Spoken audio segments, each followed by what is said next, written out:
एक गांव में 4 भाई इकट्ठे रहते थे।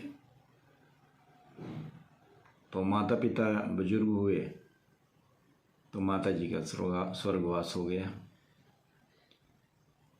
तो प्रथा के अनुसार किसी भी बेटे को पिंडदान के लिए हरिद्वार जाना पड़ता है। तो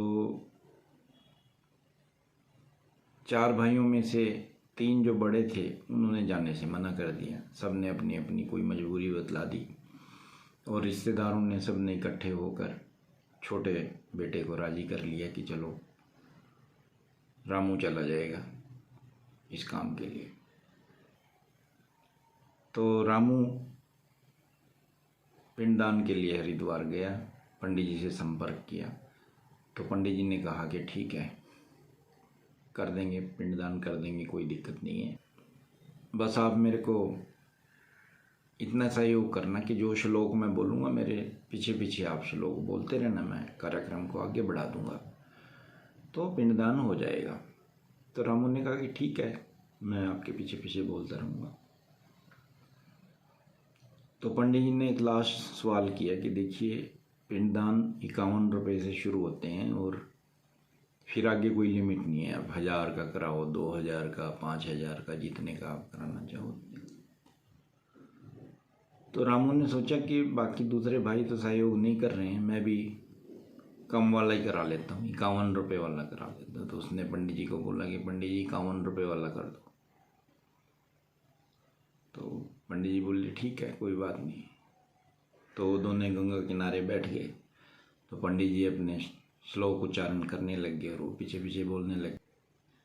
तो हवा काफ़ी तेज़ चल रही थी, उसकी वजह से रामू की जो धोती है जो उसने पहन रखी थी वो उठ गई, अलग हो गई। तो पंडित जी ने रामू को श्लोक बोलते बोलते बीच में रुक के कहा कि भाई साहब अपनी धोती ठीक कर लो।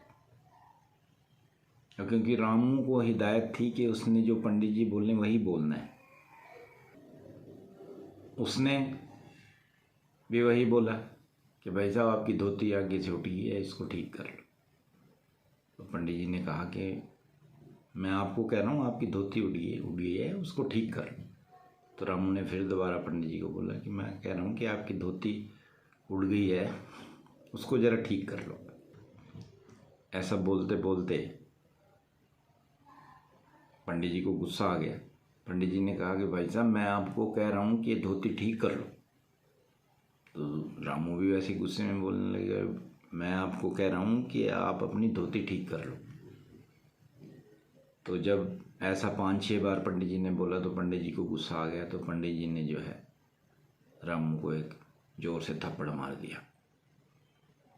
अब रामू को यही हिदायत थी कि जो मैं करूं वैसे ही तूने करना है। तो पंडित जी को जो है रामू ने भी पंडित जी को एक थप्पड़ मार दिया। ऐसे करते करते लड़ाई इतनी बढ़ गई कि दोनों एक दूसरे से गुत्थम गुत्था हो गए। और वो उसने एक थप्पड़ मारा, उसने भी मारा, उसने 2 मारे, उसने भी 2 मारे, पंडित जी ने 3 मारे, उसने भी 3 मारे, पंडित जी ने 4 मारे, उसने भी 4 मारे, पंडित जी ने 10 मारे, उसने भी 10 मारे। तो ऐसे करते करते रामू बेहोश हो गया, बेहोश होके गिर गया। और जब उसको होश आया, होश आने के बाद उठकर जब घर गया,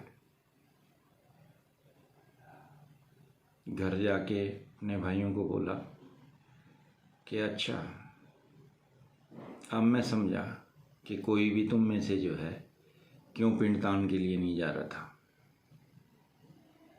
और ये तो शुक्र है कि मैंने 51 रुपये वाले कराए, नहीं तो पंडित जी तो ये बोल रहे थे कि 1000 रुपये वाले करा लो, 2000 वाले करा लो। वो तो मैंने कम से कम कराए। अगर मैं थोड़े ज़्यादा वाले करा लेता तो आज बचना मुश्किल था। तो रामू के हिसाब से तो पिंडदान ऐसे ही होता है। धन्यवाद।